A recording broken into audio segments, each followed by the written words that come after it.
92 বছর বয়সে প্রয়াত প্রবাদ প্রতিম সাহিত্যিক মণিশঙ্কর মুখোপাধ্যায় বাংলা সাহিত্যের এক উজ্জ্বল নক্ষত্রের পতন।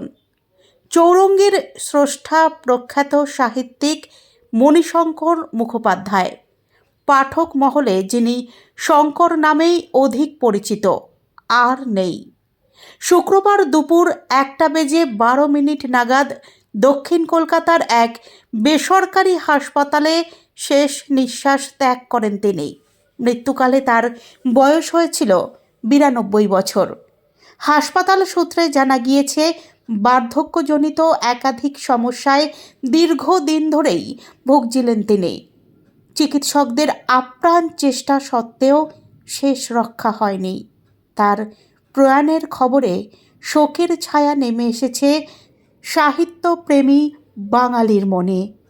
সদ্য স্বাধীন কলকাতার সাহেবপাড়ার জীবন ও তার অন্তর্লীন মানবিক টানাপোড়েন নিয়ে লেখা তার কালজয়ী উপন্যাস চৌরঙ্গী তাকে এনে দেয় বিপুল জনপ্রিয়তা।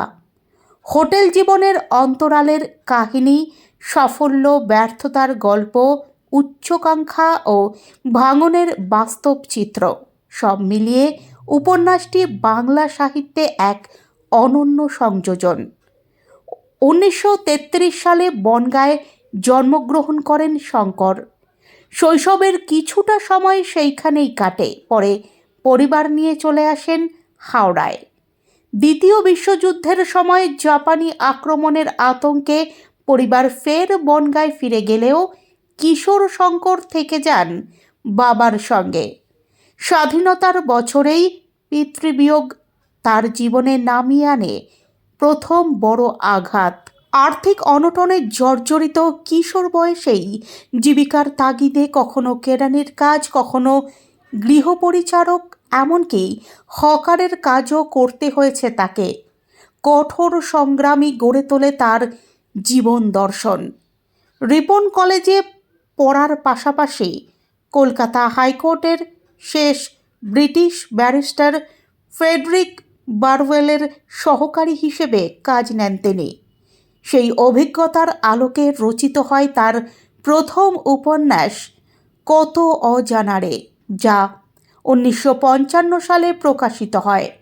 প্রথম বইয়ের সাফল্যই তাকে পাঠক মহলে বিপুল পরিচিতি এনে দেয় এবং সাহিত্য জীবনের দৃঢ় ভিত রচনা করে। পরবর্তীকালে 70-এর দশকের অশান্ত কলকাতাকে কেন্দ্র করে লেখা স্থানীয় সংবাদ ও সুবর্ণ সুযোগ সহ 3টি রচনা নিয়ে প্রকাশিত হয় জন্মভূমি উপন্যাস সংগ্রহ। সম্প্রতি সেই সংকলনের 102তম সংস্করণ প্রকাশিত হয়েছে, যা তার লেখার দীর্ঘস্থায়ী জনপ্রিয়তারই প্রমাণ। শুধু সাহিত্যেই নয়, চলচ্চিত্র জগতেও সমান স্বীকৃতি পেয়েছে তার সৃষ্টি। তার উপন্যাস অবলম্বনে নির্মিত হয়েছে একাধিক চলচ্চিত্র। সীমাবদ্ধ ও জন অরণ্য পরিচালনা করেন প্রখ্যাত চলচ্চিত্রকার সত্যজিৎ রায়।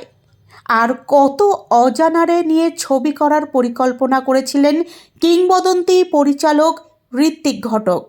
দীর্ঘ সাহিত্য জীবনে পাঠকের হৃদয়ে বিশেষ স্থান করে নিয়েছিলেন শঙ্কর। তার কলমে উঠে এসেছে শহুরে জীবনের অন্দরমহল, মধ্যবিত্তের স্বপ্নভঙ্গ, সংগ্রাম ও সাফল্যের বাস্তব চিত্র। প্রবাদ প্রতিম এই সাহিত্যিকের প্রয়াণে বাংলা সাহিত্য জগতে এক অপূরণীয় শূন্যতার সৃষ্টি হলো।